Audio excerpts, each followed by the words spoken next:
الحمدللہ الذی وہب لی علی الکبر اسماعیل و اسحاق، سب تعریفیں اللہ کے لیے ہیں جس نے مجھے بڑھاپے میں یہ اولاد کی نعمت عطا فرمائی۔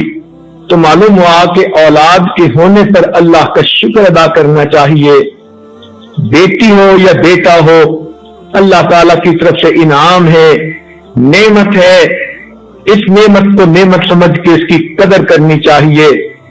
چنانچہ نبی علیہ الصلوۃ والسلام نے یہ ارشاد فرمایا کہ جس کی 2 بیٹیاں ہوں اور وہ ان کو اچھی طرح تربیت دے، ان کو پالے، حتیٰ کہ وہ جوان ہو جائیں تو پھر ان کی شادی کر دے۔ نبی علیہ السلام نے فرمایا کہ وہ جنت میں میرے ساتھ ایسے ہوگا جیسے ہاتھ کی 2 انگلیاں ایک دوسرے کے ساتھ ہوتی ہیں۔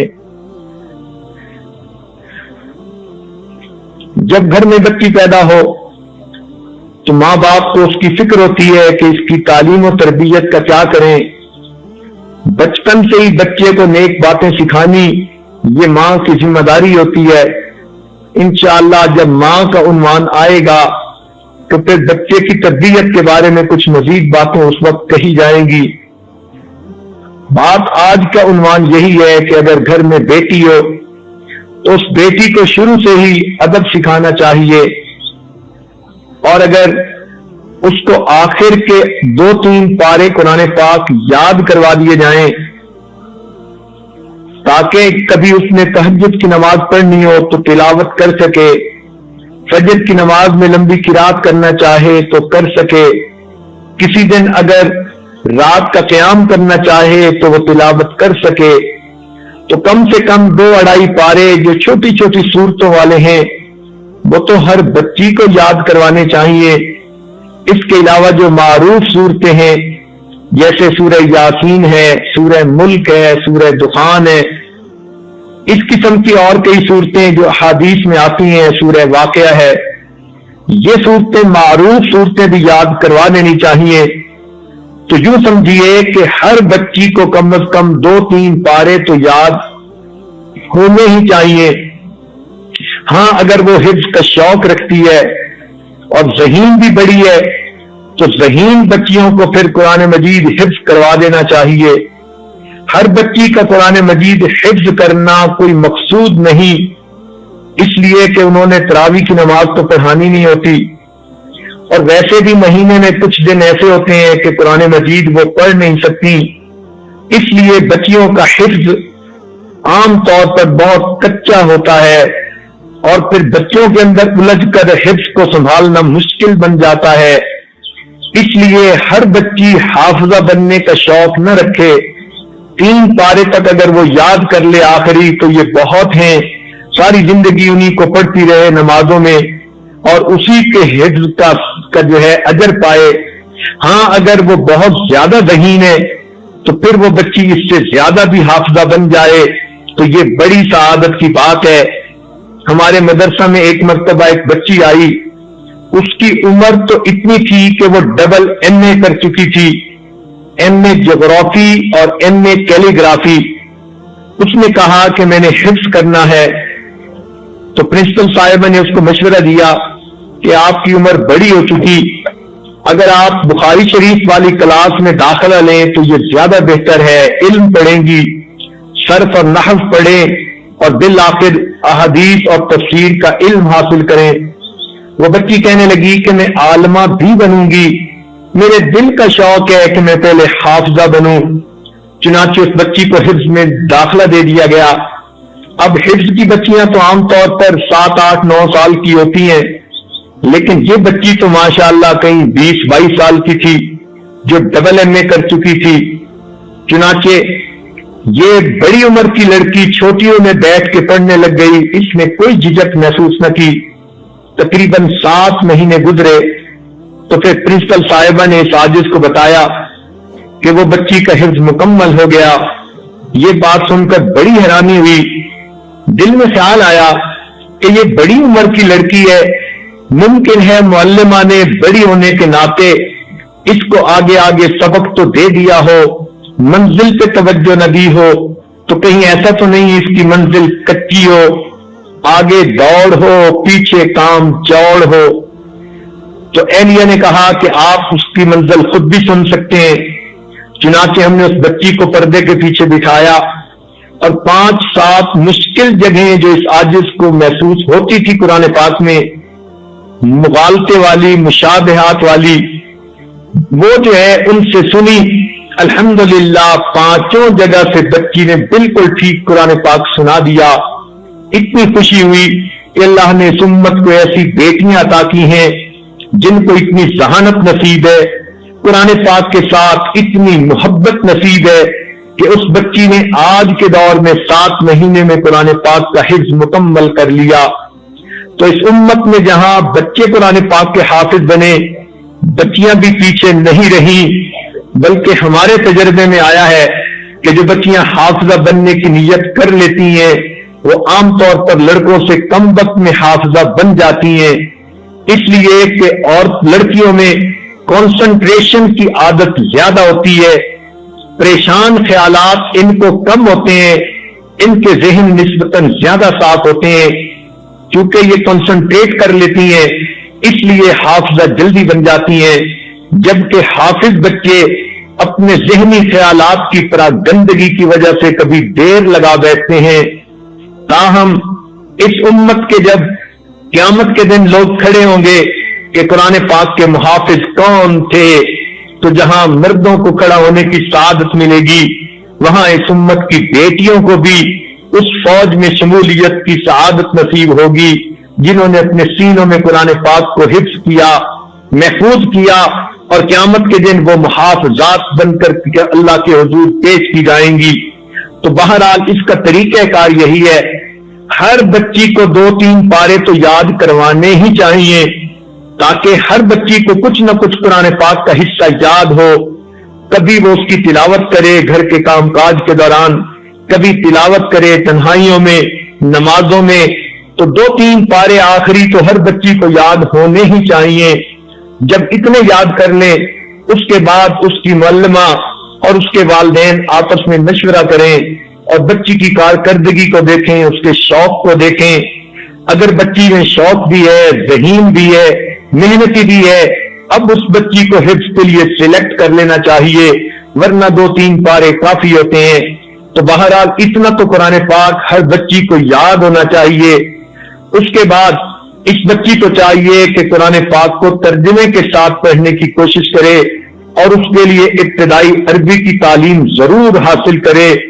اللہ رب العزت کا یہ مہمان قرآن ہمارے گھروں کے اندر موجود ہے، ہمیں کم از کم اتنا تو یہ ہونا چاہیے کہ اس کا ترجمہ ہمیں یاد ہو سکے۔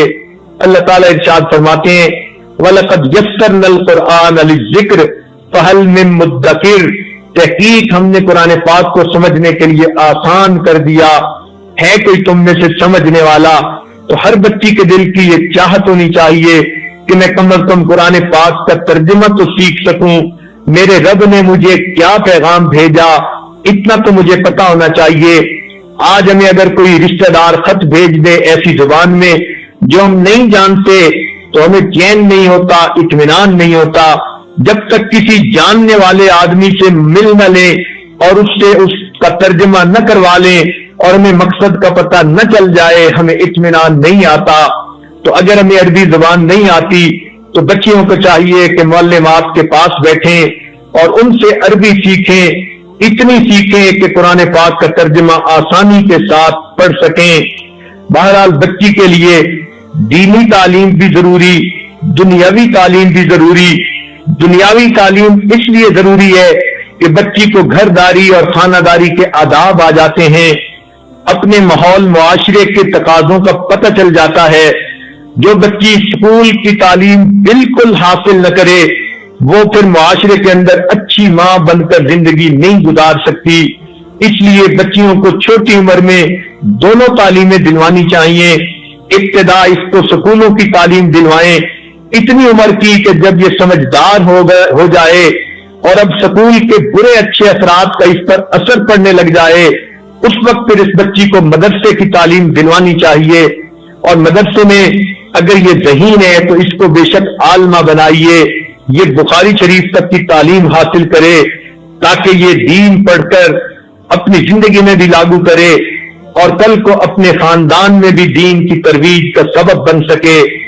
کسی نے کہا کہ اگر کسی کے 2 بچے ہوں، ایک بیٹا ہو اور ایک بیٹی ہو، اور اس کے پاس اتنے وسائل ہیں کہ دونوں میں سے ایک تو تعلیم دے سکتا ہے، تو اسے چاہیے کہ وہ بیٹی کو تعلیم پہلے دلوائے، اس لیے کہ مرد پڑھا فرد پڑھا، عورت پڑھی خاندان پڑھا۔ یہ بچی جو آج پڑھ رہی ہے یہ کل کو ایک گھر کی ماں بنے گی، اور پھر اس گھر کے بچوں کی تربیت کا سبب یہی بنے گی۔ اس لیے بچی کی تعلیم ضروری ہے کہ اس کو دلوائی جا سکے، جہاں تک وہ معاشرے کے ایل ایفیکٹ سے محفوظ ہو اس حد تک اس کو جو ہے اسکول کی تعلیم دلوانی چاہیے، اور جہاں دیکھیں کہ اب غلط اثرات پڑنے کا خطرہ ہے پھر اس کو مدارس کے اندر دین کی تعلیم دلوانی چاہیے۔ تاہم دونوں تعلیمیں بچی کے پاس ہوں گی تو یہ بچی گھر کی ایک اچھی بیوی بھی بنے گی اور گھر کی ایک اچھی ماں بھی بنے گی۔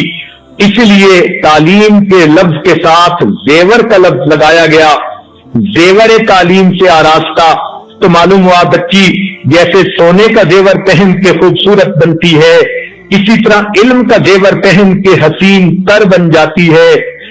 سونے کا زیور پہن کے اس کو جسمانی خوبصورتی نصیب ہوئی، اور علم کا زیور پہن کے اس کو روحانی خوبصورتی نصیب ہوئی۔ زیور سونے کا پہنا تو اس کو جو ہے ظاہر کی خوبصورتی ملی، صورت کی خوبصورتی ملی، لیکن جب اس نے علم کا زیور پہنا اس کو سیرت کی خوبصورتی ملی، اور سیرت کی خوبصورتی زیادہ بہتر ہوا کرتی ہے۔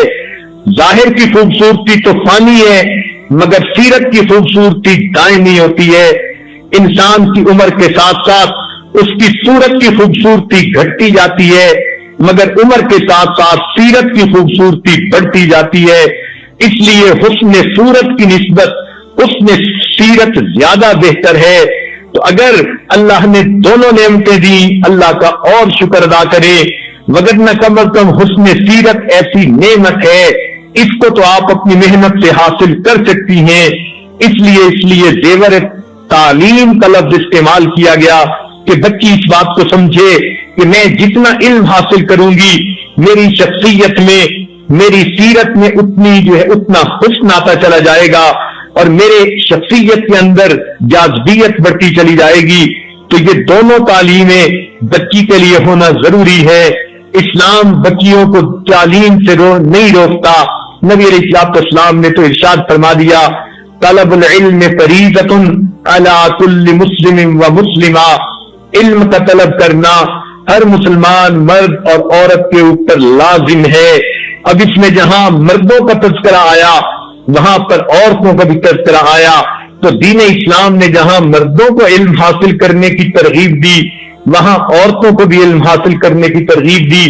اس لیے ہم دیکھتے ہیں کہ صحابیات کے زمانے میں تعلیم پانے کا شوق بہت زیادہ تھا۔ چنانچہ ایک عورت نبی علیہ السلام کی خدمت میں حاضر ہوئی، اے اللہ کے نبی، مرد تو آپ سے دین سیکھتے رہتے ہیں، ہم عورتیں بیچاری گھروں میں ہوتی ہیں، ہمارے لیے بھی کوئی وقت نکال لیجئے اور ہمیں تعلیم عطا کیجیے، مما علمکم اللہ، اس علم میں سے جو اللہ نے آپ کو عطا کیا۔ چنانچہ نبی علیہ السلام نے بدھ کا دن متعین کر دیا تھا تاکہ اس دن عورتیں ایک جگہ جمع ہو جاتی اور نبی علیہ السلام ان کو دین سکھایا کرتے تھے۔ تو عورتوں میں دین سیکھنے کا شوق تو شروع ہی سے رہا۔ نبی علیہ السلام نے اتنا اہتمام کیا کہ حضرت اسماء رضی اللہ تعالیٰ عنہ کو اور جو ام سلمہ رضی اللہ تعالیٰ عنہ اور ایک اور اسی طرح ام المؤمنین کی، ان کو اردو ان کو عربی سکھانے کے لیے، لکھنا سکھانے کے لیے آپ نے باقاعدہ ایک معلمہ رکھی۔ تو جب حدیث سے یہ ثابت ہے کہ نبی علیہ السلام نے اپنی اہلیہ کو لکھنا سکھانے کے لیے معلمہ رکھی، تو اس سے تعلیم کی اہمیت کا پتہ چل جاتا ہے کہ بھئی دین کی تعلیم کتنی اہم اور ضروری ہے۔ لہذا بچیوں کو تعلیم ضرور دینی چاہیے۔ جاہلہ بچی جس نے تعلیم حاصل نہ کی ہو، فقط گھر کے اندر رہی ہو، ہمارا یہ تجربہ ہے، اس میں اتنی برائیاں اخلاقی آ جاتی ہیں، الامان والحفیظ۔ چنانچہ بعض لوگ جو اپنے شوق میں کہ جی بچی کو برا اثر نہ ہو